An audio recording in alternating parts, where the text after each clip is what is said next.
13वां अध्याय राजा सुरथ और वैश्य को देवी का वरदान।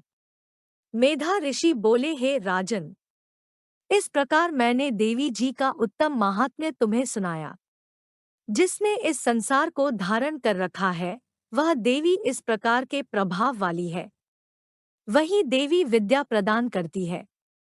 उसी विष्णु की माया ने ही, हे राजन, तुमको, इस वैश्य को तथा और भी विवेकी जनों को मोहित कर दिया। यह पहले भी मोहित थे और आगे भी मोहित होंगे, इसलिए है महाराज, तुम उन्हीं परमेश्वरी की शरण में जाओ, क्योंकि वही देवी आराधना करने पर मनुष्यों को भोग, स्वर्ग एवं मोक्षादि प्रदान करती है। मार्कंडेय जी ने कहा, क्रौष्टुकी जी। इस प्रकार ऋषि की बात सुनकर राजा सुरथ ने उत्तम व्रतधारी महाभाग मेधा ऋषि को प्रणाम किया तथा ममता और राज्य आदि के छिन जाने से दुखी होकर तत्काल ही वह राजा तप करने चला गया। वह वैश्य भी नदी के समीप जाकर भगवती के दर्शनार्थ देवी के सूक्त का जप करने लगा और फिर राता तथा वैश्य दोनों नदी के समीप मृत्तिका से देवी की मूर्ति बनाकर प्रतिदिन पुष्प, धूप और हवन तर्पण आदि से धीरे धीरे आहार थोड़ा करते हुए निराहार होकर एकाग्रता से देवी जी में मन लगाकर एकचित्त होकर के देवी जी की पूजा आराधना करने लगे। उन दोनों ने बलि प्रदान के समय अपने अंगों के रक्त का प्रोक्षण किया। इसी प्रकार संयम पूर्वक 3 वर्ष पर्यंत आराधना करते रहे।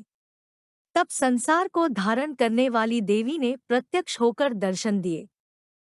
तब राजा से चंडिका देवी जी बोली, हे राजन कुलंदन, तुम दोनों जिस वस्तु की प्राप्ति के लिए मेरी प्रार्थना करते रहे हो, वह मुझसे मांगो, मैं प्रसन्न हूँ, तुम्हें सब कुछ दूंगी।